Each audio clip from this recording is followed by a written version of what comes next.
नमस्कार, मी श्वेता. तुम्ही पाहताय न्यूज 18 लोकमत. बुलेटिनमध्ये तुमचं स्वागत. पुढच्या अर्ध्या तासात आंतरराष्ट्रीय घडामोडींचा आढावा घेऊया जगाच्या पाठीवर आमच्या विशेष बुलेटिनमध्ये. दक्षिण कोरियानं रिपोर्ट दिल्याच्या एका दिवसानंतर उत्तर कोरियानं बुधवारी सकाळी त्यांच्या नव्या क्षेपणास्त्र प्रक्षेपणाची कबुली दिली. अधिकृत अहवालामध्ये किम जोंग उन यांनी चाचणी पाहिल्याचा उल्लेख केलेला नाहीये. मात्र त्याऐवजी पॉलिट ब्युरो सदस्य आणि अनुभवी लष्करी अधिकारी पाक जोंग चोन म्हणाले की चीनच्या सीमेजवळील उत्तर जांगंग प्रांताच्या दुर्गम भागात हे प्रक्षेपण करण्यात आलं. काही तज्ज्ञांचं म्हणणं आहे की हे क्षेपणास्त्र प्रक्षेपण हे दक्षिण कोरिया कसा प्रतिसाद देतं यासाठी चाचपणी किंवा याची चाचपणी करण्यासाठी होतं. कारण उत्तर कोरियाला वॉशिंग्टनला आर्थिक निर्बंध कमी करण्यास आणि इतर सवलती देण्यास राजी करायचे.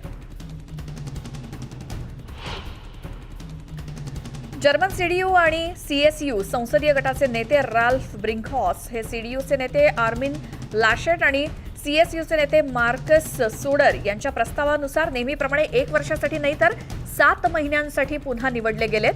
सीडीयू किंवा सीएसयू संसदीय गटाचा नवा नेता निवडण्यासाठी निवृत्त चान्सलर अँजेला मर्केल यांच्या मध्ये उजव्या गटानं मंगळवारी संध्याकाळी नवनिर्वाचित आमदारांची बैठक आयोजित केली होती.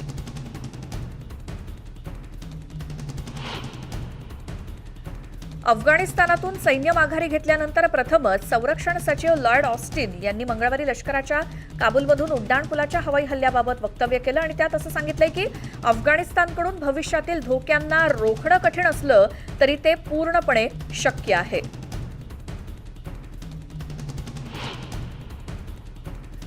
अफगाणिस्तानातील महिला, आरोग्य कर्मचारी, शिक्षक आणि हक्करक्षकांनी मंगळवारी आंतरराष्ट्रीय समुदायाला अफगाणिस्तानला आर्थिक मदत पुन्हा सुरू करण्याची विनंती केली.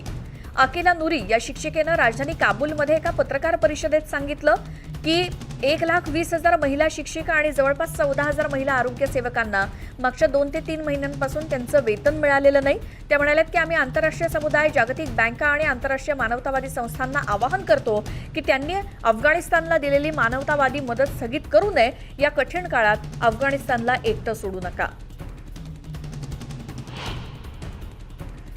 मेक्सिकोचे अध्यक्ष अँड्रेस मॅन्युएल लोपेज ऑब्राडोर यांनी सोमवारी स्वदेशी याकी समुदायाची सरकारी गैरवर्तनाबद्दल माफी मागितली. याकी लोकांचे झालेलं नुकसान आम्ही शक्य तितक्या लवकर भरून देण्याचा प्रयत्न करण्यासाठी आलो आहोत, असं अध्यक्ष लोपेज ओब्राडोर म्हणाले.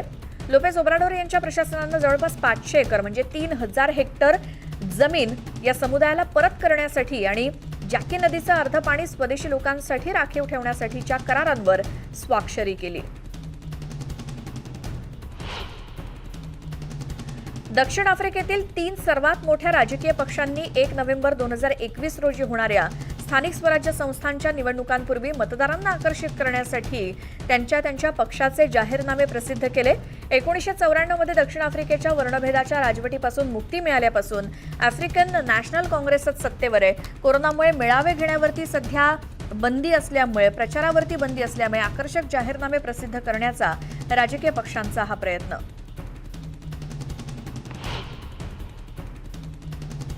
बेलारूसचे राष्ट्राध्यक्ष अलेक्झांडर लुकाशेंको यांनी मंगळवारी घोषणा केली की फेब्रुवारी 2022 मध्ये नवीन संविधानासंदर्भात जनमत घेतलं जाईल. त्यांनी विरोधकांना सत्तेवर येऊ न देण्याची शपथ घेतली आणि विश्लेषकांच्या म्हणण्यानुसार अनेक महिन्यांच्या जनआंदोलनानंतर सत्तेवर त्यांची पकड आणखी मजबूत होऊ शकते. लुकाशेंको म्हणाले की नवीन राज्यघटना तयार करण्यात आली आहे, यासाठीच जनमत घेतलं जाणार आहे. पोलंडचे अध्यक्ष अँड्रेस ट्रुडा यांनी मंगळवारी सांगितलं की जर त्यांना बेलारूसच्या सीमेवर आणीबाणी वाढवण्याची परवानगी मिळाली तर ते संसदेला आणखी 60 दिवसांसाठी विनंती करतील. सध्या सुरू असलेल्या स्थलांतरितांचा ओघ रोखण्याच्या प्रयत्नांना पाठिंबा देण्यासाठी म्हणून आणीबाणीची स्थिती लागू करण्यात आली आहे आणि पोलंडनं 2 सप्टेंबर रोजी बेलारूससह सीमापट्टीवर 30 दिवसांची आणीबाणी लागू केलेली होती. सीमारक्षक आणि इतर सुरक्षा दलं वगळता इतर सर्वांवरती बंदी घालण्यात आली आहे. रशियन अधिकाऱ्यांनी तुरुंगातील विरोधी पक्षनेते अलेक्सी नेव्हलिनी आणि त्यांच्या जवळच्या सहयोगींविरोधात फौजदारी खटला दाखल केला. त्यांच्यावर एक अतिरेकी गट तयार केल्याचा आरोप करण्यात आलाय. रशियाच्या तपास समितीने एका निवेदनात म्हटलंय की अतिरेकी गट तयार करणं, त्याचं नेतृत्व करणं यासाठी 10 वर्षांच्या तुरुंगवासाच्या शिक्षेची तरतूद असलेला फौजदारी गुन्हा नेव्हलिनी आणि त्यांचे प्रमुख सहयोगी लिओनिड वॉल्कोव्ह आणि इवान जदानोव्ह यांच्यावरती दाखल करण्यात आलाय. दोषी ठरल्यास त्यांना 6 वर्षांपर्यंत तुरुंगवासाची शिक्षा होऊ शकते. इक्वाडोरच्या अधिकाऱ्यांनी सांगितलं की ग्वायाकिलच्या किनारपट्टीवरच्या एका तुरुंगामध्ये 24 कैद्यांचा मृत्यू झाला आणि 48 जण जखमी झाले, कारण तिथे मोठ्या प्रमाणात हिंसाचार उसळला होता.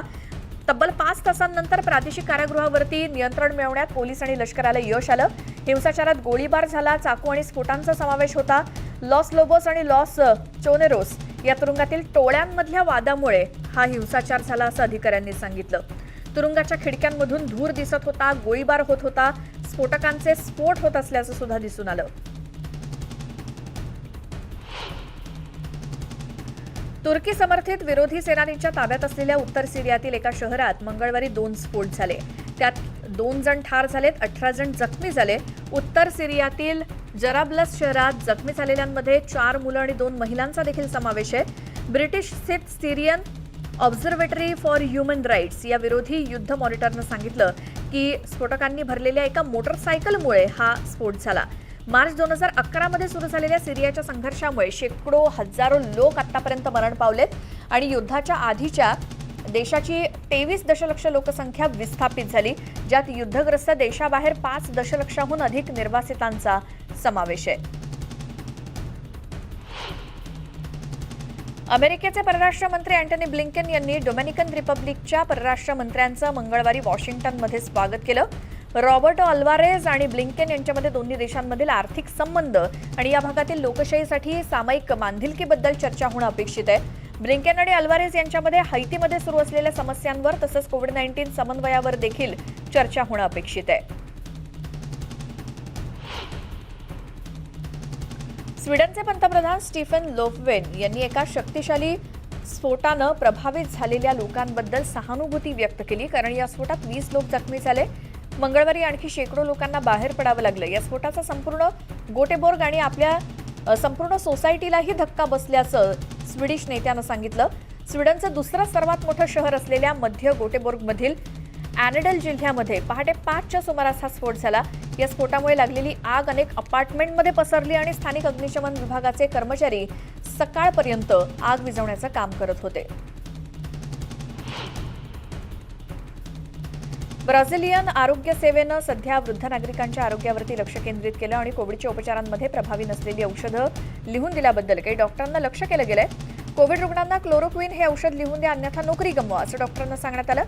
आरोग्य सेवा कंपनीनं केलेल्या चाचण्यांमध्ये असंही दिसून आलंय की क्लोरोक्विन घेणारे रुग्ण 7 दिवस व्हेंटिलेटरवरती राहतात, अन्यथा 14 दिवस रुग्णांना व्हेंटिलेटरवरती राहावं लागतंय. व्हेनेझुएलातील ताचेरा राज्यातल्या परिचारिका आणि इतर आरोग्य कर्मचारी राजीनामे देण्याचं प्रमाण वाढलंय.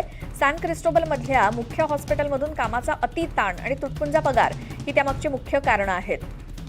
अपुऱ्या कर्मचारी संख्येमुळे रुग्ण दगावतायत, हे अत्यंत वेदनादायी असल्याचं परिचारिका सांगतायत.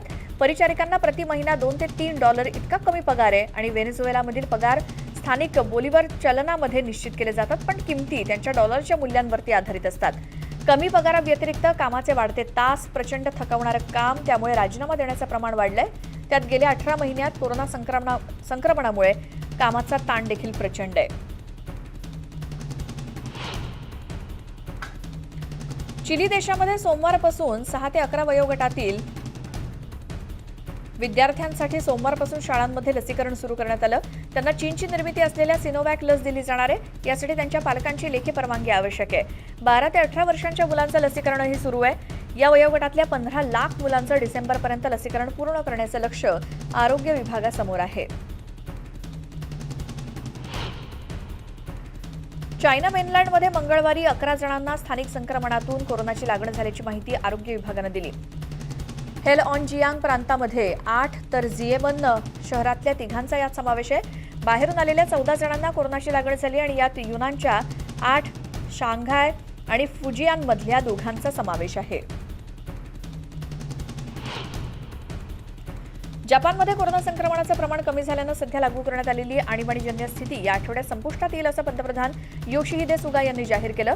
त्यामुळे अर्थव्यवस्थेला गती मिळू शकणार आहे आणि भविष्यात कोरोना संक्रमण वाढू नये यासाठी तात्पुरत्या सुविधांद्वारे लसीकरण सुरू ठेवणार असल्याचं त्यांनी सांगितलं. व्हॅक्सिन पासपोर्ट आणि कोरोना चाचण्या यासारख्या इतर योजनाही सरकारकडून राबवल्या जात आहेत. संक्रमण कमी झाल्यानं 6 महिन्यांपेक्षा अधिक काळानंतरच प्रथमच आपत्कालीन गरजांपासून जपान मुक्त होईल आणि जपानमधील सध्याची आणीबाणीजन्य स्थिती एप्रिलमध्ये घोषित करण्यात आली होती, पण संक्रमण वाढल्यानं ती वारंवार वाढवावी लागली. रशियामध्ये दररोजच्या कोरोनाबळींची संख्या वाढतीये. मंगळवारी 852 कोरोनाबळींची नोंद झाली. ऑगस्टच्या मध्यामध्ये 20,000 रुग्णांची नोंद होत होती, पण सप्टेंबरच्या मध्यात हा आकडा 18,000वर आला. पण रुग्णसंख्येत पुन्हा वाढ होतीये.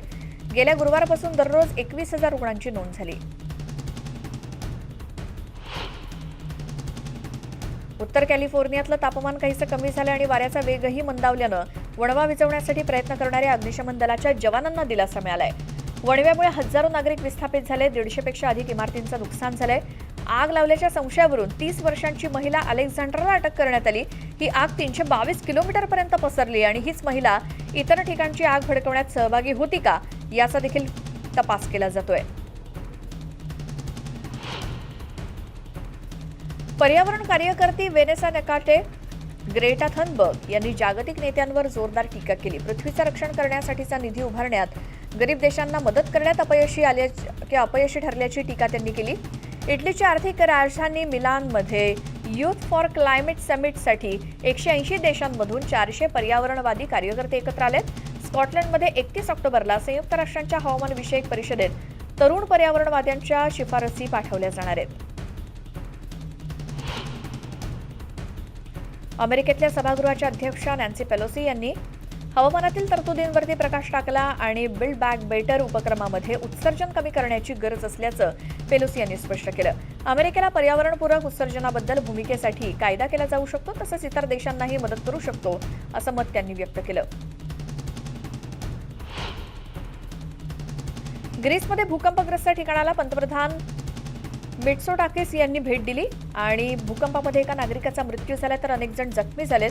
मृत नागरिकांच्या कुटुंबियांकडे त्यांनी शोक व्यक्त केला. नैसर्गिक आपत्तींनी पीडितांना मदत करण्यासाठी ठोस आराखडा आखणार असल्याचं ते यावेळी म्हणाले. अनेक नागरिकांना तंबूमध्येच रात्र काढावी लागली.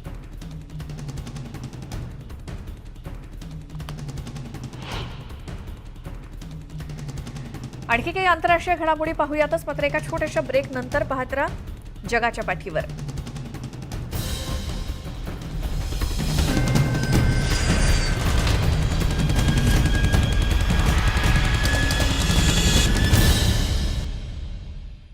ब्रेकनंतर बुलेटिनमध्ये तुमचं स्वागत. पाहूयात आणखीन आंतरराष्ट्रीय घडामोडी.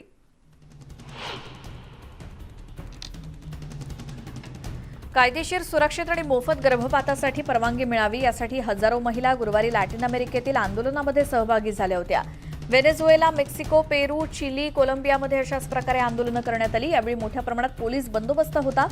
गर्भपात करणाऱ्या महिलांना गुन्हेगार ठरवणाऱ्या स्थानिक कायद्याला मेक्सिको सुप्रीम कोर्टानं नकार दिला, पण अजूनही नवीन कायदा पारित झालेला नाही. त्यामुळे ही आंदोलनं होत आहेत. लॅटिन अमेरिकेच्या Uruguay, Cuba, Argentina, Guyana, French Guiana आणि मेक्सिकोतल्या 4 राज्यांमध्ये गर्भपात करण्याची परवानगी आहे, ज्यात राजधानी मेक्सिको शहराचाही समावेश आहे.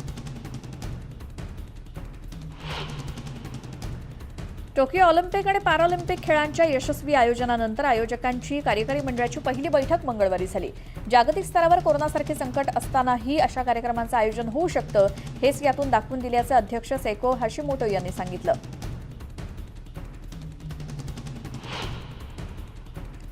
पाच वर्षांच्या कायदेशीर लढ्यानंतर अखेर ओबामा कुटुंबाचं लेकफ्रंट शिकागो पार्क उभं राहू शकणार आहे आणि या पार्कच्या ठिकाणावर बराक मिशेल ओबामा आणि शिकागोचे महापौर आणि इलिनॉइसचे राज्यपाल सुद्धा उपस्थित होते. ओबामा यांच्या मूळ घराजवळच हे पार्क उभं राहणार आहे. याच घरापासून ओबामा यांनी राजकीय कारकिर्दीला सुरुवात केली होती.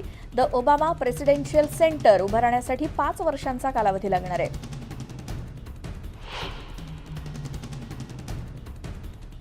नो टाइम टू डाय या आगामी वॉर्नपटाचा प्रीमियर लंडनमध्ये पार पडला. Duke and duchess of Cambridge, prince Williams आणि केट मिडल्टन आणि प्रिन्स चार्ल्स आणि कॅमिला पार्करही यावेळी उपस्थित होत्या.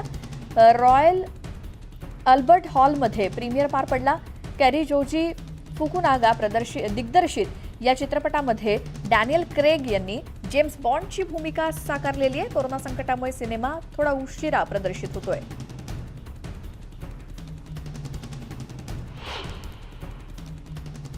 आणि या आंतरराष्ट्रीय घडामोडींसोबतच जगाच्या पाठीवरील आमच्या विशेष बुलेटिनमध्ये वेळ झाली इथेच थांबण्याची. नमस्कार.